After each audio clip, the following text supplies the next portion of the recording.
Bhopal police ने factory मालिक SK Singh को गिरफ्तार किया, जबकि पूर्व मालिक जयदीप भोपाल से बाहर बताया जा रहा है। पुलिस आरोपी को तलाश कर रही है। पुलिस कमिश्नर हरिनारायण चौधरी मिश्र ने कहा कि फैक्ट्री में साबुन बनाने की आड़ में ड्रग्स तैयार हो रही थी।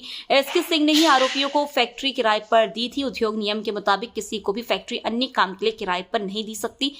इसी के तहत एफआईआर दर्ज हुई है। पुलिस पूछताछ में एसके सिंह ने बताया, अमित चतुर्वेदी को साबुन बनाने के लिए फैक्ट्री दी थी। अमित चतुर्वेदी ने साबुन बनाने का कहकर फैक्ट्री ली थी। जयदीप से फैक्ट्री किराए पर लेते वक्त कॉन्ट्रैक्ट किया था। अमित चतुर्वेदी को किराए पर देने को लेकर कोई लिखापढ़ी नहीं की गई। फर्नीचर कारखाने के लिए जयदीप से फैक्ट्री ली थी। बता दें कि एसके सिंह भेल से रिटायर्ड कर्मचारी है। बता दें कि एटीएस और एनसीबी ने अमित चतुर्वेदी और सान्याल बाने की फैक्ट्री से 907.9 किलो एमडी ड्रग जब्त किया है। इस ड्रग की ठोस और तरल पदार्थ वाली मात्रा पकड़ी गई है। उधर इससे बड़ी कार्रवाई में टीम ने करीब 5000 किलोग्राम कच्चा माल और ड्रग बनाने के आधुनिक उपकरण भी जब्त किए हैं। एटीएस और एनसीबी के अधिकारियों हरीश अंजना और को लेकर कई ठिकानों पर पहुंच रहे हैं और दबिश दी। टीम ने उसे रिमांड पर लेकर पूछताछ शुरू कर दी है, जिसमें और भी कई बड़े खुलासे हो सकते हैं। ये एक इंडस्ट्रियल एरिया के अंतर्गत इनको एक आवंटित किया गया था फैक्ट्री, और नियमतः इन्हें किसी व्यक्ति को नहीं देना था, नहीं दिया जा सकता था। इन्होंने उसका उल्लंघन करते हुए एक व्यक्ति को लगभग कुछ माह पूर्व उसे किराए पर दिया, जो कि नियमानुकूल नहीं था, नियम विरुद्ध था। उसमें जो है उनके विरुद्ध भी इसमें प्रकरण पंजीबद्ध किया गया है, और उसमें एसके सिंह जो कि भेल में पूर्व कर्मचारी रहे हैं, उन्हें पुलिस ने गिरफ्तार भी किया है। उनके खिलाफ कार्रवाई की जा रही है। क्या कुछ बनाने का लेकर, क्या कुछ प्रोडक्ट का मैन्युफैक्चर इस पूरे परिसर में खासतौर पे इन्होंने साबुन की फैक्ट्री की तरह इसमें परमिशन जिस व्यक्ति ने लिया है, इनसे साबुन की फैक्ट्री बनाने के नाम पर परमिशन इनसे ली। इनके द्वारा जो बताया गया है, बाकी पुलिस उसको वेरीफाई कर रही है, और उसके आधार पे कुछ अलग अलग केमिकल ड्रग्स उसमें लाए, केमिकल फ्लाई, खासतौर पे कुछ ब्रोमाइड, एसिटिलोन, कुछ H2SO4 जैसे बहुत सारे अलग अलग तरीके के उसमें रासायनिक पदार्थ लाए।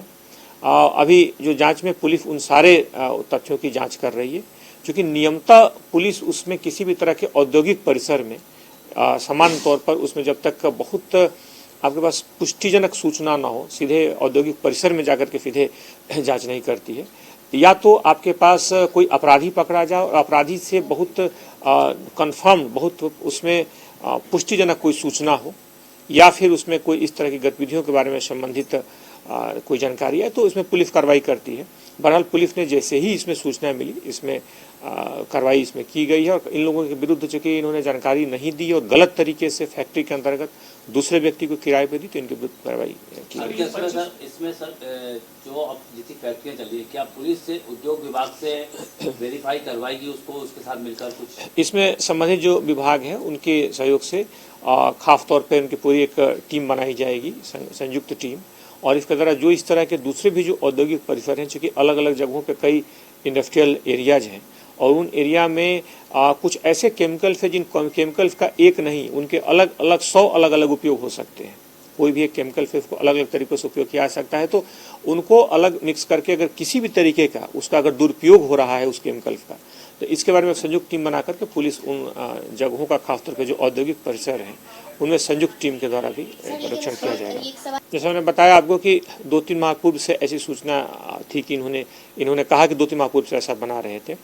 इस मामले में चूंकि इन्होंने किराए पे ली थी, उस कमरे के अंदर बंद होकर के लोगों ने एक छोटे स्तर पे रखा। साबुन बनाने की फैक्ट्री के वहाँ पे आप लोगों ने देखा होगा, वहाँ पे बोर्ड भी लगे होंगे दवाइयों के, और साबुन बनाने की फैक्ट्री के आधार पर इन्होंने केमिकल फैलाए। इसमें केमिकल्स जो अलग अलग लाए गए हैं, उन केमिकल्स को अलग अलग कई तरीक़ों से प्रयोग किया जा सकता है, यानी कि जितने भी उसमें अलग अलग रासायनिक पदार्थ हैं उस इंडस्ट्रीज में, तो उन सारों का अलग अलग भी कई तरीके से उपयोग हो सकता है। उसमें शुरुआती दौर में पुलिस को सूचना नहीं थी, लेकिन जैसे एक आरोपी पकड़ा गया और जो वहाँ पे सूचना आई पुलिस के पास, जब टीम यहाँ की आई और सूचना मिली, तो उसके बाद पुलिस ने पूरी तरह से सहयोग किया और उनको पकड़ने में योगदान दिया। सर 25 किलो बताया जा रहा है डेली का ड्रग्स बन रहा था, क्या ये माना जाए कि राजधानी भोपाल में भी कहीं इसकी सप्लाई हो रही थी? क्या इसके बारे में इसमें अभी तक की जांच में बिल्कुल स्पष्ट है कि कोई भी इनका लोकल कनेक्शन नहीं था। कहीं स्थानीय तौर पर इन्होंने कहीं भी एक जगह कहीं कोई सप्लाई का या कोई स्थानीय संपर्क या स्थानीय अभी तक कोई भी सप्लाई का कोई भी कनेक्शन नहीं मिला है।